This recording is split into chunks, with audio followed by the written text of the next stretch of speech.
Operation सिंदूर से PM Modi ने पूरे पाकिस्तान को धुआं धुआं कर दिया। आज पीएम मोदी ने ऑपरेशन सिंदूर की एक एक डिटेल पूरे देश को बताई। इस वक्त की आपको अगली बड़ी ब्रेकिंग न्यूज बता दूं। प्रधानमंत्री ने राष्ट्र के नाम संबोधन में क्लियर कर दिया कि पाकिस्तान को हमने 3 दिन में तबाह कर दिया। पाकिस्तान के आतंकी अड्डों को खंडहर बना दिया। भारत के एक्शन के बाद पाकिस्तान बचने के रास्ते ढूंढने लगा था। पाकिस्तान दुनिया भर में गुहार लगा रहा था कि कोई बचाओ भारत से।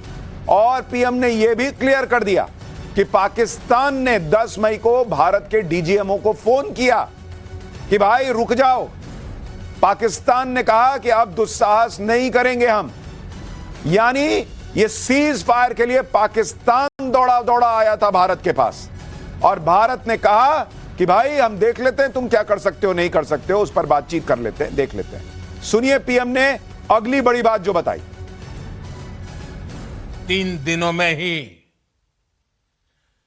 पाकिस्तान को इतना तबाह कर दिया जिसका उसे अंदाजा भी नहीं था।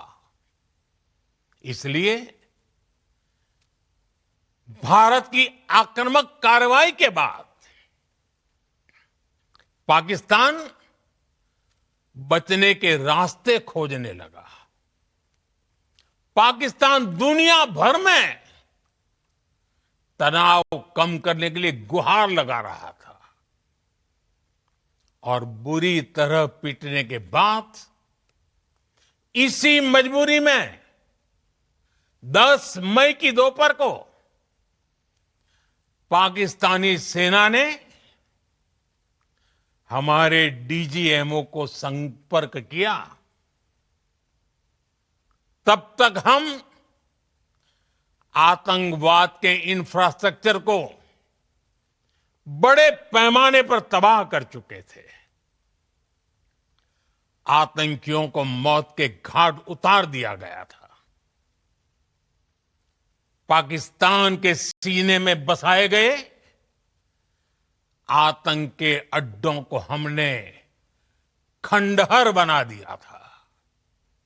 इसलिए जब पाकिस्तान की तरफ से गुहार लगाई गई, पाकिस्तान की तरफ से जब ये कहा गया कि उसकी ओर से आगे कोई आतंकी गतिविधि और सैन्य दुस्साहस नहीं दिखाया जाएगा, तो भारत ने भी उस पर विचार किया। यानी प्रधानमंत्री ने आज क्लियर कर दिया कि पाकिस्तान दौड़ा दौड़ा गिड़गिड़ाता हुआ आया था कि ये सब रोक दो, और इसलिए भारत ने इस पर विचार किया। लेकिन यह कहानी खत्म नहीं हुई। अब इसके बाद पाकिस्तान ने फिर ऐसा किया तो यहीं से बात आगे बढ़ेगी। पाकिस्तान गिड़गिड़ा रहा था तो सीज फायर हुआ, लेकिन पाकिस्तान को पीएम मोदी ने फाइनल वार्निंग भी दे दी ताकि दुनिया यह ना कह सके कि भाई इतना बड़ा आपने एक्शन ले लिया, एक बार दौड़ा दौड़ा आया था तो उसको सुन तो लेते, एक मौका तो दे देते। तो भारत ने एक मौका भी दे दिया, यह जानते हुए कि पाकिस्तान सुधरेगा नहीं, और इसलिए भारत तैयार है कि यहीं से ठोकेंगे, जहां रोक रहे हैं यहीं से ठोकेंगे। और इस वक्त की बड़ी खबर भी आपको बता दूं, पाकिस्तान को पीएम मोदी की फाइनल वार्निंग भी।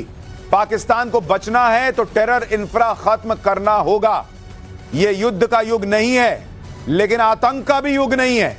आतंक को खाद पानी देंगे तो पाकिस्तान खत्म हो जाएगा। यानी पीएम मोदी ने क्लियर कर दिया है कि अगर इसी तरह से टेररिज्म को बढ़ाते रहोगे तो खत्म हो जाओगे, और अगर शांति चाहते हो तो एक्शन लो, नहीं तो फिर एक्शन हम लेंगे।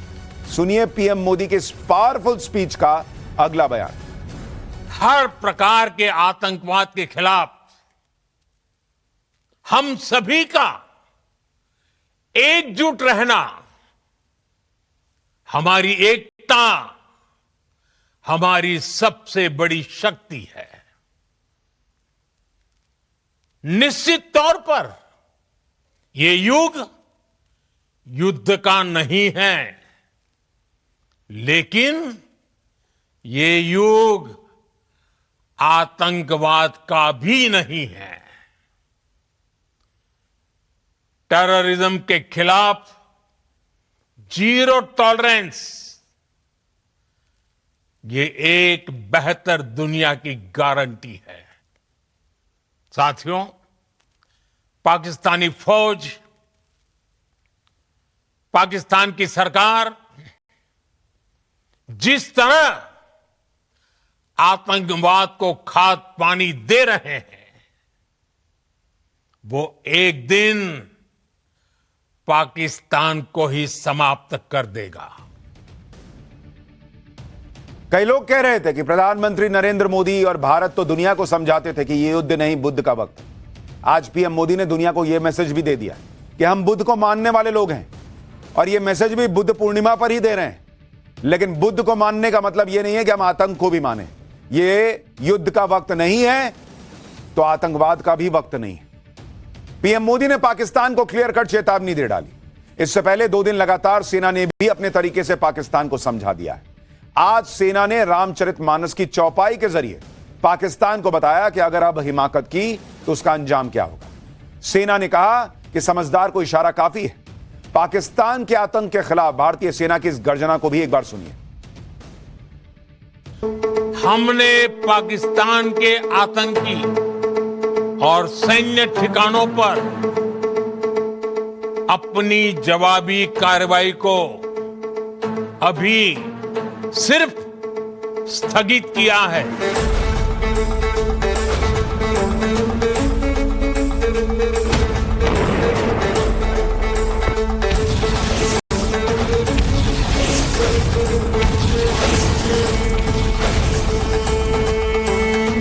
भय बिन होए न प्रीत, तो समझदार के लिए इशारा ही काफी है।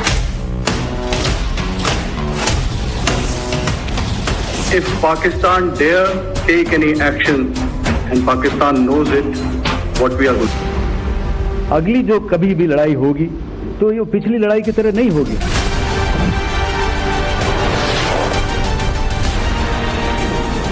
इंटरनेशनल बॉर्डर के पार जाके भी भारत उस पर हमला कर सकता है। पाप का ये घड़ा भर चुका था।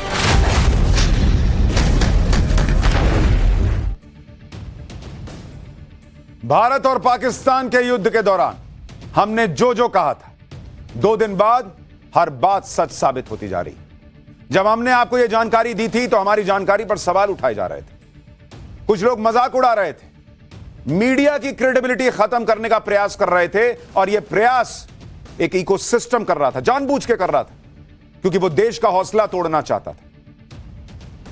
हां ठीक है, युद्ध के वक्त बहुत सारी खबरें सोर्सेस से आती हैं, जैसे वो झुंड में ड्रोन्स आते हैं वैसे खबरें आती हैं।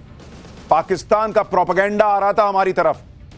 हमने कितने प्रोपेगेंडा को नेस्तनाबूद किया, फिल्टर आउट किया, इस इकोसिस्टम ने आपको यह नहीं बताया। और अगले ही दिन सुबह 7 बजे से ये लोग चालू हो गए। इनको कैसे पता चला था कि सारी खबरें गलत हैं? वो इकोसिस्टम घबरा गया था कि अगर भारत का हौसला ऐसा ही बना रहा, भारतीय सेना का शौर्य ऐसा ही लोगों को दिखता रहा, तो भाई क्या होगा पाकिस्तान का। और इसलिए उन लोगों ने सुबह 7 बजे से उठकर एजेंडा चलाया कि भारत तो कुछ नहीं कर पा रहा, मोदी का भारत कुछ नहीं कर पा रहा, हमारा नया भारत कुछ नहीं कर पा रहा, हमारी सेना तो कुछ नहीं कर रही, मीडिया सब गलत चला रहा है। लेकिन बॉस, हमने जो कहा एक एक बात सच साबित होती जा रही है। हमने आपको कहा था कि पाकिस्तान के विमान गिराए गए, और यह बात भारतीय सेना ने भी मानी, और उसके सबूत दिए कि पाकिस्तान के विमान गिराए हैं, उनके फाइटर जेट्स गिराए हैं। हमने आपको बताया था कि कराची में अटैक हुआ था, बहुत तमाशा हुआ, अरे कराची में तो कुछ नहीं हुआ, ये लोग झूठ बोलते हैं। पाकिस्तान के वीडियो पे इनको भरोसा था। लेकिन आज भारतीय सेना ने यह बात मानी कि कराची के अंदर तक अटैक हुआ। हमने आपको बताया था कि लाहौर रावलपिंडी पर अटैक हुआ है, यह बात भी सेना ने क्लियर कर दी कि लाहौर रावलपिंडी तक पाकिस्तान को फोड़ा गया। हमने आपको बताया था कि भारत ने चीन के हथियार तबाह किए हैं, यह बात भी सही निकली। भारत ने लाहौर में एयर डिफेंस सिस्टम को बर्बाद किया, यह बात भी सही साबित हुई। कुछ बातें सेना अभी भी नहीं बता रही, और इसलिए यह मान के चलिए कि वो भी हो सकता है सही। और अगर नहीं भी हो, एक आध चीज इधर उधर हो गई, तो इसमें क्या बड़ी बात हो गई।